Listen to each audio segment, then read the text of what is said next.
Welcome to Radha channel. ನೋಡಿ, ನಾನಿವತ್ತು ಇಡೀ ಬದನೆಕಾಯಿ ಪಲ್ಯ ಮಾಡಿ ತೋರಿಸ್ತಾ ಇದ್ದೆ. ಇದನ್ನೀಗ ಹೀಗೆ 4 ಕಟ್ ಮಾಡ್ಕೊಂಡು ಬರ್ತೆ.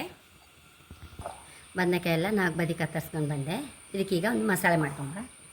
ಮಸಾಲೆಗೆ ಸ್ವಲ್ಪ ಬೆಳ್ಳುಳ್ಳಿ, ಒಂದು 10-15 ಬೆಳ್ಳುಳ್ಳಿ ಹಾಕೊಂಡೆ. ನೀರುಳ್ಳಿ ಒಂದು 4 ನೀರುಳ್ಳಿ ಹಾಕೊಂಡೆ. ಒಂದು ಸ್ವಲ್ಪ ಬೇವಿನ ಎಲೆ, ಒಂಚೂರು ಕೊತ್ತಂಬರಿ, ಒಂದು ಚಮಚ ಹುಳಿ ಪುಡಿ ಹಾಕೊಂಡೆ. 2 ಚಮಚ ಮೆಣಸಿನ ಹುಡಿ ಹಾಕೊಂಡೆ. ನೋಡಿ, ರುಚಿ ತಕ್ಕಷ್ಟು ಉಪ್ಪು ಹಾಕೊಂಡೆ. ಚೂರು ಬೆಲ್ಲ, ಹೆಚ್ಚಲ್ಲ, ಚೂರು ಸುಮ್ಮನೆ. ನೋಡಿ, ಚೂರ ಇದಿಷ್ಟೀಗ ಹರ್ಕೊಂಡು ಬತ್ತೆ. ಒಂಚೂರು ಎಳ್ಳೆಣ್ಣೆ ಹಾಕೊಂತ ಇದ್ದೆ ನಾನು. ಈ ಪಲ್ಯಕ್ಕೆ, ಬದನೆಕಾಯಿ ಪಲ್ಯಕ್ಕೆಲ್ಲ ಸ್ವಲ್ಪ ಎಣ್ಣೆ ಫ್ಲೇವರ್ ಹಾಕತ್ತೆ. ಎಣ್ಣೆ ಬಿಸಿ ಆದ ಕೂಡಲೇ ಒಂದು 1/4 ಟೀ ಸ್ಪೂನ್ ಸಾಸಿವೆ ಹಾಕೊಂಡೆ. ಸಾಸಿವೆ ಹಿಟ್ಟಕಾಯ್ತಲ್ಲ, ಈ ಮಸಾಲೆ ಹಾಕೊಂಬ. ಇದಕ್ಕೆ ಫ್ರೈ ಮಾಡ್ಕೊಂಬ ಒಂಚೂರು.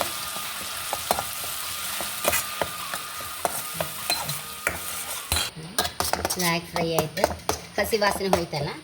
ಈಗ ಒಂಚೂರು ಕೊತ್ತಂಬರಿ ಸೊಪ್ಪು ಹಾಕೊಂಬ. ಒಂಚೂರು ಹಸಿಮೆಣಸು ಸಣ್ಣ ಕತ್ತರಿಸಿ ಹಾಕಂತೈತೆ.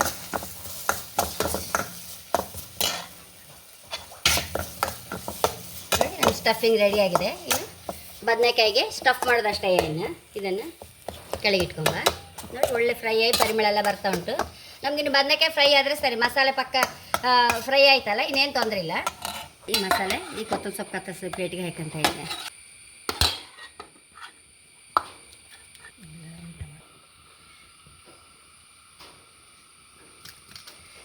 ಹೀಗೆ ಸ್ಟಫ್ ಮಾಡ್ಕೊಂಬ. ಇದೇ ಪಾತ್ರೆಗೆ ಹಾಕ್ಕೊಂಡು ಸರ್ ಅದರಲ್ಲೇ ರೋಸ್ಟ್ ಮಾಡ್ತಲ್ಲ.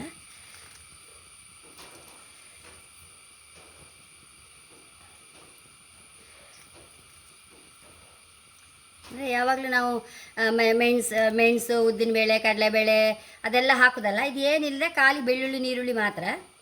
ಹೊಸ ಟೇಸ್ಟ್ ಇದು. ತುಂಬ ಅಂದರೆ ತುಂಬ ರುಚಿಯಾಗತ್ತೆ ಇದು.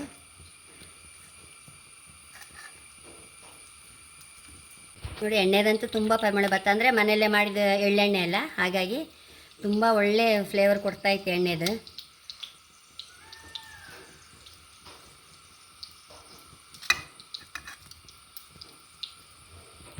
ಇಲ್ಲಿ ಬಾಣಲ್ಲಿ ಇಟ್ಕೊಂಡಿದೆ. ನೋಡಿ, ಎಣ್ಣೆ ಬಿಸಿ ಮಾಡಿ ಹಾಕಂತ ಇದ್ದೆ. ಅಂದರೆ ನಾವು ಒಗ್ಗರಣೆ ಮಾಡಿ ಬದನೆಕಾಯಿ ಹಾಕೋದಲ್ಲ, ಹೆಂಗೆ ಪಾತ್ರದಲ್ಲಿ ಮಸಾಲೆ ಇತ್ತಲ್ಲ, ಅದಕ್ಕೆ ನಾನು ಎಣ್ಣೆ ಬಿಸಿ ಮಾಡಿ ಹಾಕೊಂಡೆ. ಸರಿ ಉಂಟಲ್ಲ, ಹೀಗೆ ಹಾಗೆ ಮಗ್ಚುತ್ತಾ ಇರಬೇಕು. ಮುಚ್ಚಿಟ್ಕೊಂಡು ಬಿಡುವ.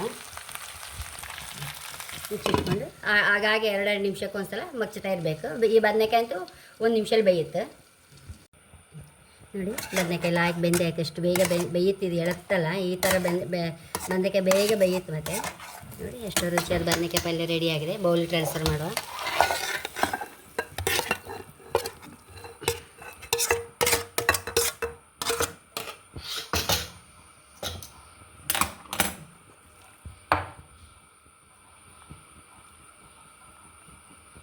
ಇಡೀ ಗುಳ್ಳ ಪಲ್ಯ ತುಂಬ ಅಂದರೆ ತುಂಬ ರುಚಿ. ಹೊಸ ನಮೂನೆಯಲ್ಲ ಇದೊಂದು. ಮಕ್ಕಳಿಗೆ ಸಹ ಎಲ್ಲರಿಗೂ ಇಷ್ಟ ಆಗುತ್ತಿದೆ ಈ ಥರ ಪಲ್ಯ. ಖಾಲಿ ಕಾಯಿ ಹಾಕಲಿಕ್ಕಿಲ್ಲ, ಎಂತ ಇಲ್ಲ, ಮಸಾಲೆಗಳು ಬೇಳೆಗಳೆಂತ ಹಾಕೋಕ್ಕಿಲ್ಲ. ಖಾಲಿ ಬೆಳ್ಳುಳ್ಳಿ, ನೀರುಳ್ಳಿಯಲ್ಲಿ ಮಾತ್ರ ಮಾಡಿ ತೋರಿಸಿದೆ. High class taste. ಖಂಡಿತ ನೀವು ಸಹ ಟ್ರೈ ಮಾಡಿ. ಹಾಗೆ ನನ್ನ ಚಾನಲ್ ಇಷ್ಟ ಸಬ್ಸ್ಕ್ರೈಬ್ ಮಾಡಿ, ಲೈಕ್ ಮಾಡಿ, ಕಾಮೆಂಟ್ ಮಾಡೋದು ಮರಲೇಬೇಡಿ. Thank you.